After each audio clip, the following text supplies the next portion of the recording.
Hey, I'm Tom. That back there's Mike right there. And these are three things I learned attending AEW's World's End 2025. That's one more than 2024.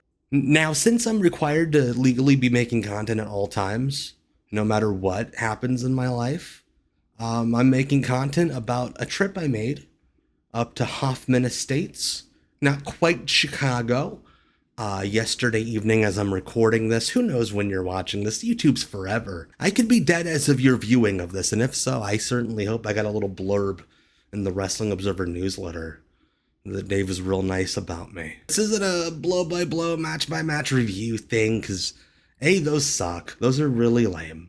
And B, I'm not there on business. They're on pleasure. Was there with my young son, Noli. When I'm with him at wrestling shows, I'm in dad duty.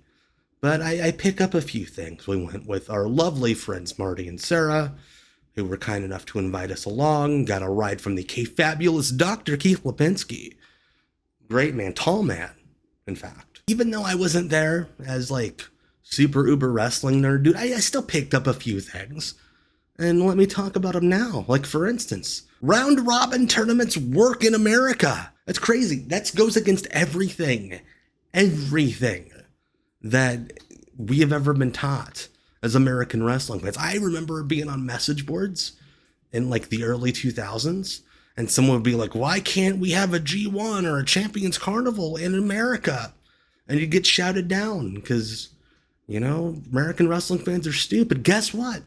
Not that stupid. 3 years into this tournament, every mention of the Continental Classic, every graphic that popped up on screen, the finishes to the matches, that audience cared a lot. And if you watched the Collision before, like every match, the crowd went nuts for the finishes because they mattered. Because they were taught that they mattered. Even if you don't have the mathematics like memorized, you know that, if you win, you do better than if you lose. Imagine that. And you have this Continental title that, quite frankly, doesn't get a lot of attention the rest of the year. It's not like it's the world title or anything, but this tournament in its third year has made people care about that belt because you have top guys fighting for it every year, and they win and they lose. And that's a big thing. Top guys losing? No way, except they do in the Continental Classic. And things mean something. There are so many stories to tell, and you get so wrapped in. And in case in point last night, the Okada Takeshita story that's been brewing for, it seems like a year. Those two didn't even lock up. They got the big, like, holy shit, and this is awesome treatment. And people were so into that match. And they were so mad when the screwdriver got brought in. I thought it was kind of lame, but you got New Japan's world champion, and you need him to lose. You kind of got to negotiate with old President Ace. You got to call Tanahashi up and be like, hey, dude, how are we going to do this? And Tanahashi's going to be like, I don't know, screwdriver? Fletcher Moxley, people cared because Moxley has done such a great job of putting stakes on every one of his matches. Like, if this is the one he loses, those other Death Fighters are going to get him. And I think Moxley did such a great job selling the accumulation of the damage in tournament during the finals. That, again, a top guy showing, hey, this is hard to go through this tournament and win. And not just out there fresh as a daisy after every match. That makes it important, too. But I think this year's tournament, the first year was cool. We had the great Bryan Danielson matches. We had the great Eddie Kingston story. Second year was real good. This is the year, I think, it becomes the thing that the next generation of wrestlers want to be in. Kind of like 10 years ago, all the young guys wanted to do the G1.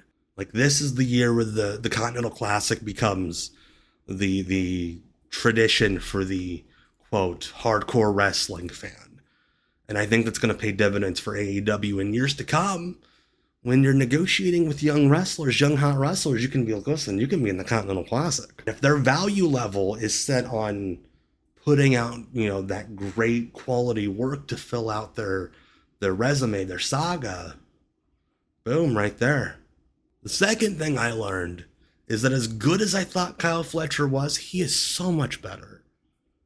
Like, on TV, you know he's the next big thing. You know he's the guy on the way up. You know he's the guy that's going to be the world champion 3-4 cycles down. But live, he outclasses so many wrestlers. Not just guys that are on the come up. I'm talking guys that are already there. He has this poise and this patience and this crowd control that you don't necessarily comprehend with all like the camera cuts and the production. But when you see him perform live and you see him looking out into individual audience members' eyes and triggering that slow rise boo, like, he's incredible for being so young. He's 27 years old, I think I saw the other day. And for being a guy this is his first run as a, singles top guy, you would have thought he'd been doing it by himself for 10, 15 years. All those intangibles that you hear the old wrestlers talk about on their podcasts. Why don't the young kids slow down and, make the audience do what they... Kyle Fletcher does all that stuff. And he also does the crazy things like falling on his head on the suplex and the ring step thing. But, he's just incredible. He's a guy who's going to headline so many stadium shows in the next 15 years and still have time to do some more stuff.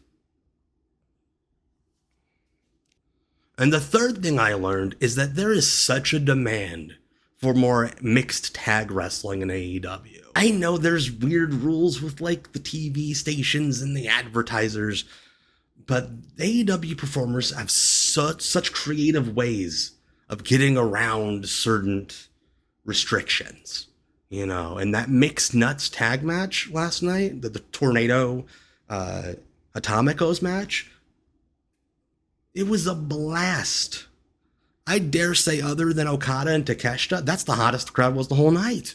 Part of it's because Toni Storm is arguably the biggest star in the company, and she's finally interacting with other big stars that she hasn't gotten to interact with, like the Death Riders. I think people just like seeing men and women do fun combat, Like the Roddy Marina thing, super over.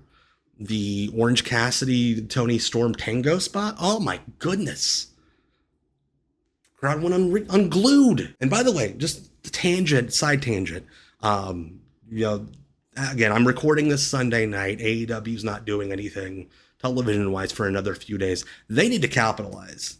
They need to. I don't want to be some screaming guy from New York.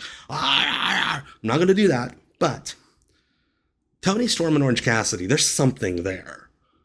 When they interacted, that place was, ooh, there's interest in that. Because again, they're two top stars that have not really done a whole lot together. But plus, they have this instant chemistry.